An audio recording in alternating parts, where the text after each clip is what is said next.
What is going on, everybody? Welcome back to Blitz the Books. How's it going, Mikey, man?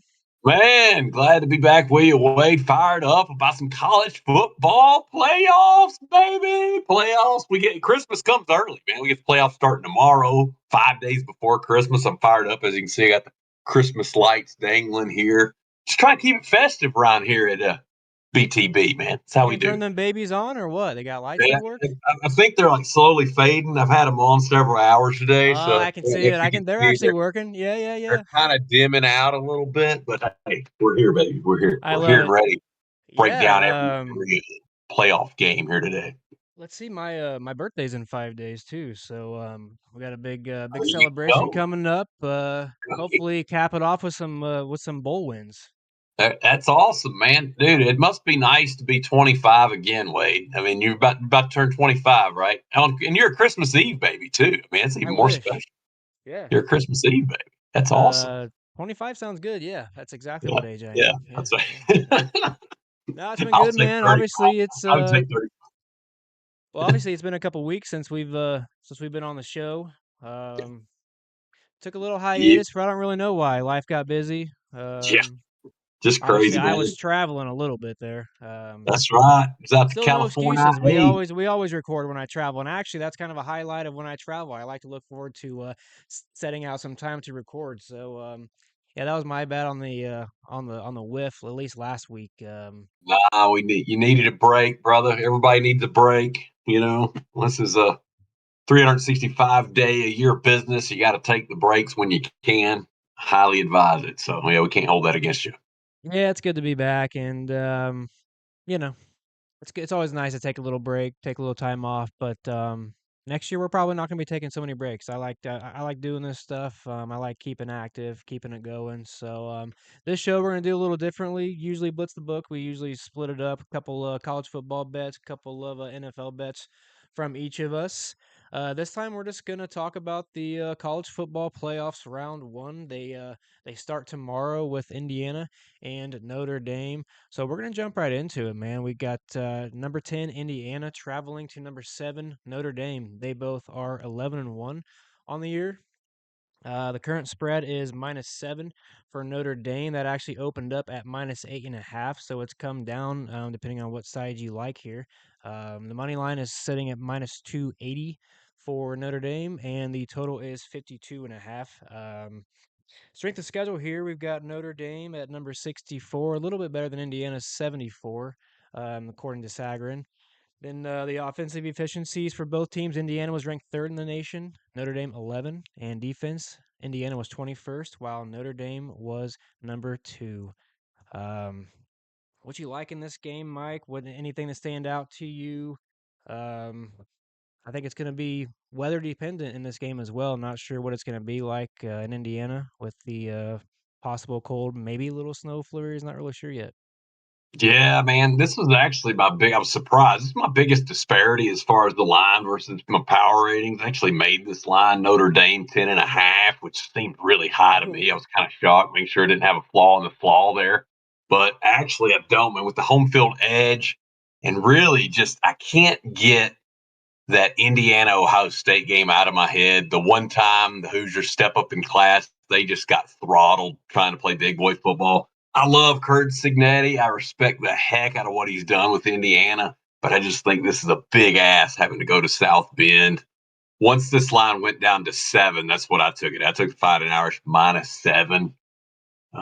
Yeah, like I said, watching Indiana get boat raced by Ohio State by 23 points just a few weeks ago, I think this could be maybe not quite that bad, but I think I'm going to see something like Notre Dame 31, Indiana 21 is where I think it is. The 1-2 punch as far as the running game goes of Riley Leonard and Jeremiah Love, it's just going to be too much for Indiana. Their stats look great on paper, but my goodness, man, I just can't ignore the fact that, the one time they step up in class, it just didn't go well. Notre Dame, on the other hand, didn't play an elite schedule by any means, but they had a pretty good win early on over Texas A&M. It's one of their best wins of the year. Really like that. I think they're a little more battle tested as a whole. Only thing I don't like, I do like Signetti a whole lot more than I like Marcus Freeman. So as far as the coaching department, definitely would give the edge there to Indiana. But yeah, I don't know, man. I don't see. I mean, Hoosiers are great on offense. They got a lot of good weapons. Ellison's a heck of a running back, but man, this Notre Dame defense has just been flat out nasty all year long. So yeah, I just think it's a little too cheap here, man. Especially with the home field edge, slight strength of schedule edge, and just that Notre Dame running game, man. They pound it and pound it and pound it, and just could see Notre Dame pulling away second half, winning by double digits. What about you, my man? Anything from you on this one? Yeah, I guess I'm actually surprised you said they got throttled by Ohio State because I think you're I muted. actually think they gifted them 14 points on the punting team, and had they not done that, I mean, I think Indiana would have covered that 10.5 line because I don't think Ohio State would have punched that last touchdown, and that's just me. Um, but I do think that I do think Notre Dame's aside here. I think it's tough because a lot of people talk about Indiana's strength of schedule. Obviously, their strength of schedules are very close. Um, I just think Notre Dame in the trenches eventually is going to wear Indiana down over 4 quarters. Um, I think the home field advantage is going to be pretty big for them. I think that loss to Northern Illinois in the beginning of the season for Notre Dame really woke up this offense. I think they're going to be able to find success moving the rock against Indiana, and I just don't think Indiana is going to be able to move the ball against Notre Dame. Um, they struggled against Ohio State, and I actually think Notre Dame's defense is better than Ohio State's, especially on the back end. I don't think they're going to be able to pass as well. I think we're have a little trouble. I still like him. He's a very good quarterback. He's led Indiana obviously this entire season. Notre Dame also -7 here. I think they're just going to be too much at the end of the day. Um, I think the weather is going to be a concern. I think this game could easily stay under, so we might end up with a push. They may end up only winning by Mm-hmm. 7, but I think they'll just wear them down over the course of 4 quarters. Yeah, yeah, totally agree, man. It's just too much. I love Indiana. It's the best feel good story in college football, but I think it's just tough ass, especially having to go to South Bend. It's too much. Absolutely. Absolutely. Yep. We'll see, man. Signetti's definitely earned that money that he got. So starting off the playoffs with a bang, I think. I think the game's gonna be Yeah, very good. good one. Um Second game is going to be Saturday at noon. We've got number 11 SMU taking on number 6 Penn State. Penn State's spread right now is -8.5 with a money line of -320, and the total is 53.5. Both teams are coming in 11-2. Both teams are coming off conference championship losses, so they're both looking to get back in the win column here. Penn State has the advantage in strength of schedule, offensive efficiency, and defensive efficiency. Their strength of schedule, according to Sagarin, was 44th, while SMU's was 61. Penn State's offensive efficiency was number 5 in the country to SMU's number 22, and their defense, actually, SMU had the better defense at number 11 defensive efficiency to Penn State's number 12. Um, Mike, I think a lot of people, if you were to look online, are probably on the same side here. It worries me a little bit for the side that we're on because I don't think I have seen a soul on SMU yet. This line really hasn't moved a lot. I'm pretty sure it's been the same pretty much since open. What do you got here, man? This is one of those games where obviously James Franklin, he covers a lot and he likes to run the score up, but will they do that in this game, in a game where they really just need to come out with a win? Yeah, that's tough. The spread is kind of in no man's land. I really wish it was 7 or less, but yeah, I did take the Nittany lines here. The more I looked at the game, man, it's just tough. I mean, again, it sounds similar to Indiana. This is a huge ask for SMU. I think they could be a little shell shocked by the environment there in Happy Valley. It's their first time going to be playing against a crowd that's going to be just insane, raucous, man. I mean, it's going to be, of course, a white out there in Penn State, which is what they're known for. It does help them a little bit. That is a noon kickoff, I think. It's at least not a night game. But man, oh man, I mean, I admire the fight they showed getting back. They were getting blown out by Clemson in the ACC, title game. Showed some fight to get back in it there, which earned them a playoff spot over Alabama. But man, my goodness, this is big time. This is some Texas boys. How are they going to handle this? 15-degree weather? I don't know. I mean, I know Quarterback's very, very good. He's elusive. He can run a little bit and can throw. But he's not seen anything like this Penn State defense. Penn State is just dynamic. What's the edge rusher? I think Abdul Carter, just an absolute stud. I think he's got 12, 13 sacks this year, something like that. I can't remember off the top of my head, but he's going to cause all kind of problems, I think, for Jennings here. James Franklin's one of those weird coaches, man. You nailed it. He does love to cover spreads, and he loves to play bully ball when he can. He's let me down a lot in the past in big games. So that does scare me in this spot.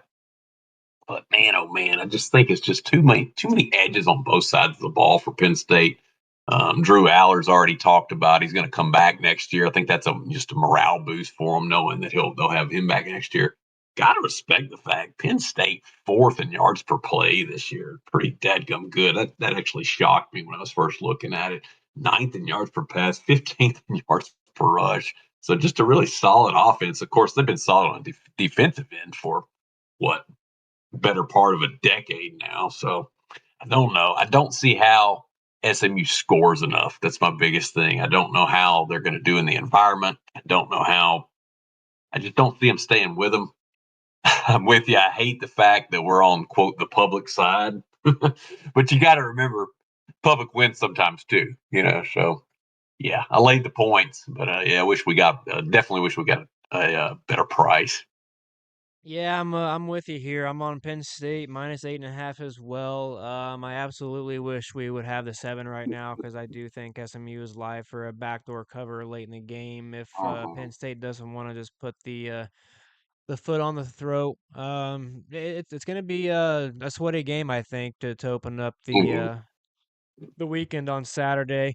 There are a couple key stats that really stuck out to me here. One for sure on defense is the fact that SMU basically doubles Penn State in the amount of penalty yards per game on Ooh, defense. So they're about yep, 82 good yards point. per game, where Penn State's about 45. And at home and in this environment, um, I do expect SMU to be under control. They have a very good head coach, but I also think a habit's just going to be a habit, and I think they're eventually going to see at least probably 70, 75, if not more penalty yards in this game. Yeah. Another key stat that I really liked is the fact that Penn State average time possession is almost 31 minutes, where SMU is right around 27 and a half. So I think if Penn State can get the ball and they can for sure move the ball on this SMU defense. I don't think SMU is going to be able to move the ball like they did on Clemson. I think Clemson has a great defense. I just don't think that same defense is going to show up here. I think Penn State at home is going to be a much better defense. I think they're going to struggle to convert third downs. They're going to struggle to move the ball. And like you said, I just think they're going to struggle to find points. I actually think Penn State's going to win this game by 10 points. I think they're going to end up finding a late game field goal.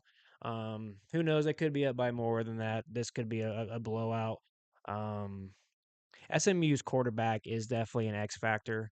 Have to see what he can do with his legs, see if they can slow him down. But yeah, I think Penn State can definitely cover the 8.5. So hate it, the no man's land. I wish we were in more 7 territory for that cover, but I think it's safe. Yeah, I like it, dude. Like it. Our lineup so far. It's our top two Yep, there. yep, yep. The next game is going to be a 4 o'clock game. Clemson at Texas. Number 12 Clemson taking on number 5 Texas. The spread has moved from, I believe it was 10.5. Now it's up to 12. Money line for Texas is minus 450, and the total is 51.5. Texas is 11-2. Clemson is 10-3. Texas has a strength of schedule advantage. They are 20th in strength of schedule and 51 to Clemson. The offensive efficiency, actually, Clemson is ranked 9th in the country, where Texas is 17th. Defense is where it stands out here. Texas is ranked number 1 in the country to Clemson's number 18. Tricky game here. I'm a big Longhorn fan. What do you got in this one, man?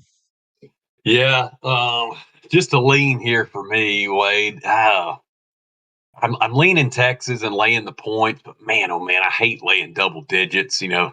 Dabo's one of those sneaky coaches. He always finds a way, to keep his team in it. Usually, Clemson has surprised me a little bit this year, but they did lose 3 games. I don't really know how much they deserve to be here.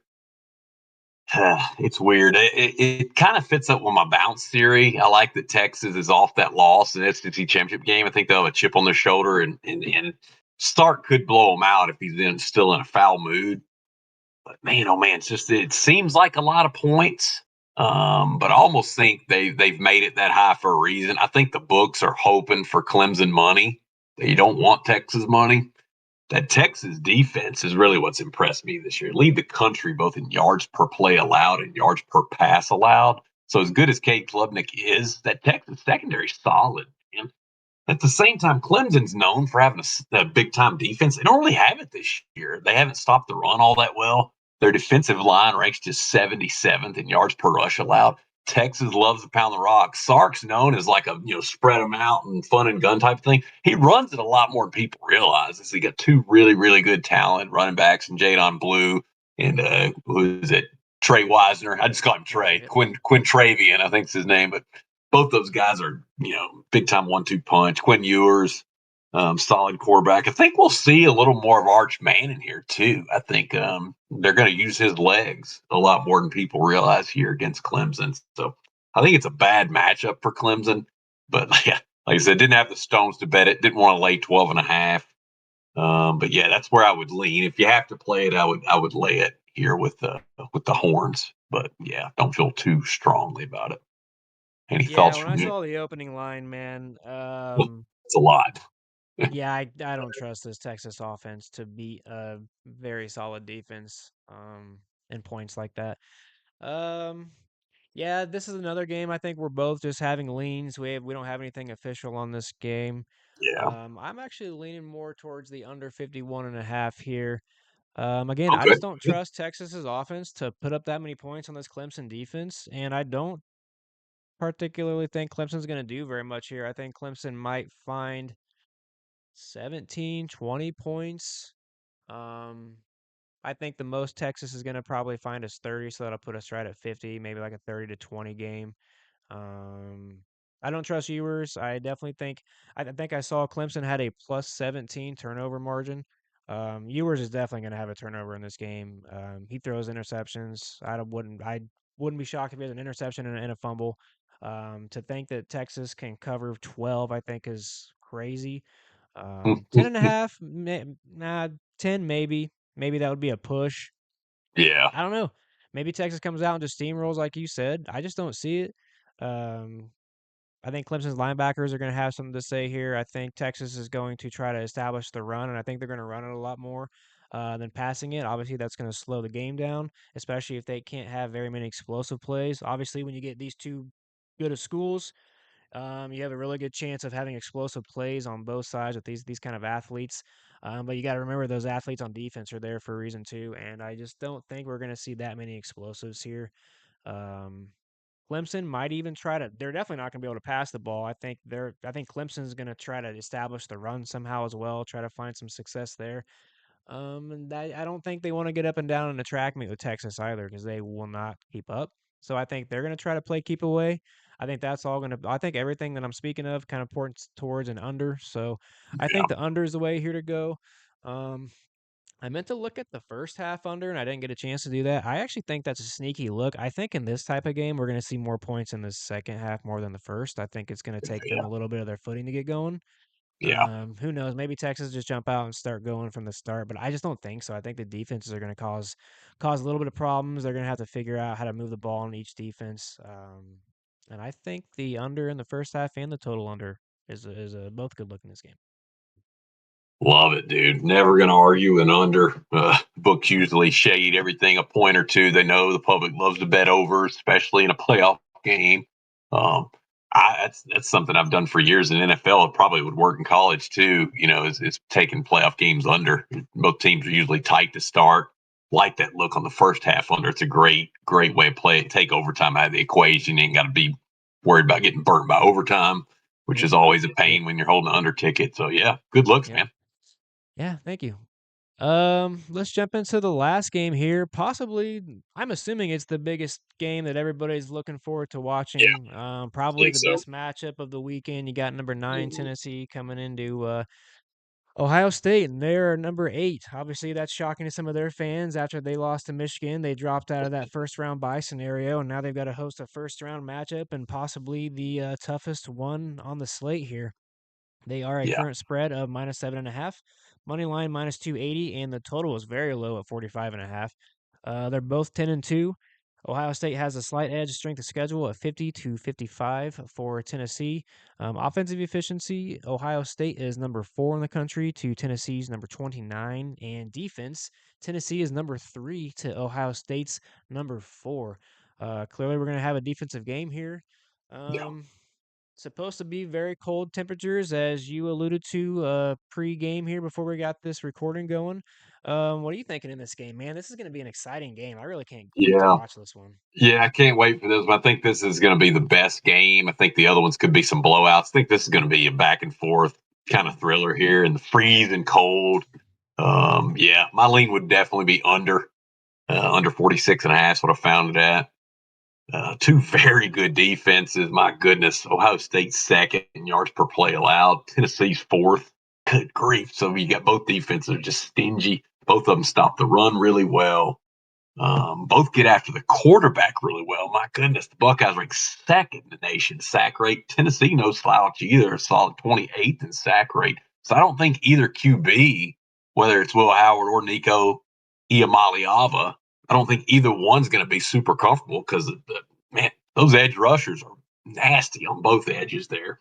So yeah, I don't see a ton of success really for either offense. I know everybody makes a big deal about Ohio State's receivers, and rightfully so. I mean, they've got NFL caliber receivers, but it's not going to matter if Tennessee gets home with their pass rush. It's just not going to matter. Yeah, if I had to pick anything, it'd be the under 46. Just think these D's going to be too much. Maybe like you brought up, it's a good idea. Maybe take a look at the first half under. I don't know what the number is, but that would seem pretty solid as well. Both defenses get off the field really well on third down. So, you're not going to have a ton of third down conversions in this game. Red zone defense, both of them rank inside the top 13 in that category. So I just can't find any real edge as far as an offensive edge for either team, even though they both got lots of weapons. It just looks like an under game to me. I think we're going to see something like 20, probably like a 21-17 type of game if I had to, make a score prediction there. But yeah, should be a fun one, man. I'm looking forward to this. Got a lot of buddies that are Tennessee fans, so I know they'll be fired up for this one.